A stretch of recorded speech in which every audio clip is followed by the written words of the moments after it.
No matter how thorough you try to be, we all have our own video game blind spots.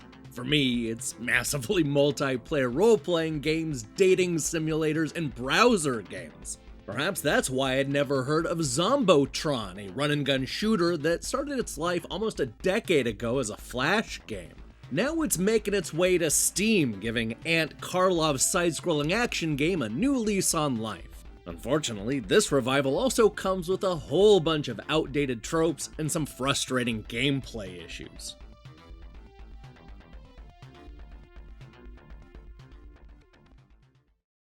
You take control of Blaze Rush, a mercenary who's in search of an easy payday by scavenging a far-off crash site on planet Zombotron. But nothing comes easy, as our hero discovers as he's thrust into the fight of his life against a world filled with zombies. Now it's up to him to shoot his way through Zombotron, help out the locals, and find a way off of this rock before he becomes dinner. This is the kind of run-and-gun shoot-'em-up that allows you to aim in any direction using either the analog stick or the mouse. This need for precision ends up being a big deal because a lot of the game comes down to conserving ammo by shooting the zombies in the head. In a nod to survival horror, you don't have a lot of bullets to work with, so every shot counts. This is a stark departure from how you normally play this type of action game, and you'll spend a lot of your time poking around the environments hoping to find a few extra rounds of ammo. The levels are mostly linear and straightforward, though a few of them have us puzzle solving in order to find rare items and open up a locked door. Most levels have their own secret areas and treasure chests, and you'll also run into stores where you can trade in the money and collect more ammo and weapons.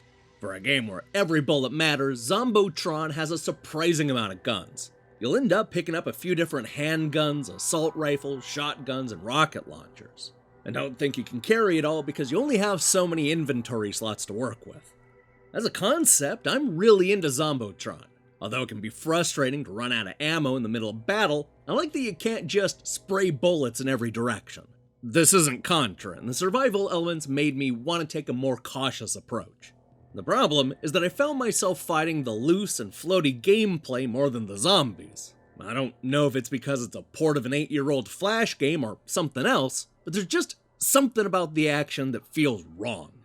Part of the problem is because of the physics, which allow you to use the environment to kill enemies in creative ways. I'm talking about shooting out bridges, dropping boxes on the bad guys, and even crushing them with an elevator.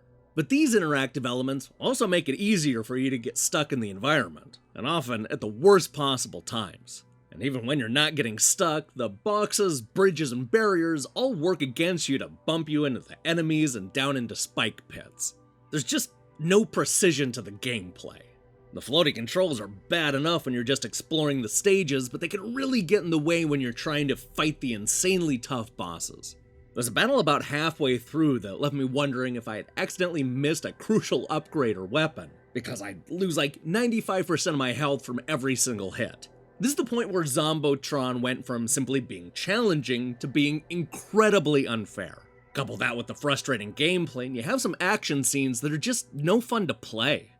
I hate to say it, but they're not that much fun to look at either. Don't get me wrong, I think the graphics look good. Blaze and the supporting cast are all detailed and have a lot of personality, and the hand-drawn look really works on me. The problem is that everything starts to look the same after a while. Almost every level uses the same color palette, so it's a lot of muddy browns and greens. It also doesn't help that too much of the game is spent in dark and cramped corridors fighting the same looking enemies one after another. Zombotron is one of those games that starts out strong and loses its way as the story plays out. I liked everything from the graphics to the gameplay to the level designs early on, but all of these elements break down the longer the game goes on. This is a disappointing action game that feels dated in all the wrong ways.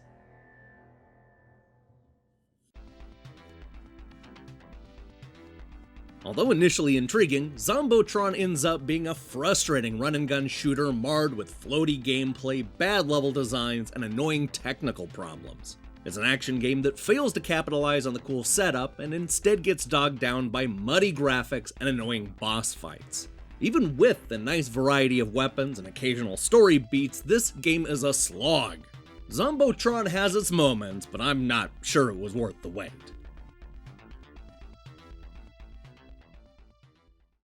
Hey, thanks for watching our review. If you liked what you saw here, then you should know that we post new reviews and features almost every day. Now here's the question I have for you. What are your video game blind spots? I'm talking about genres as a whole.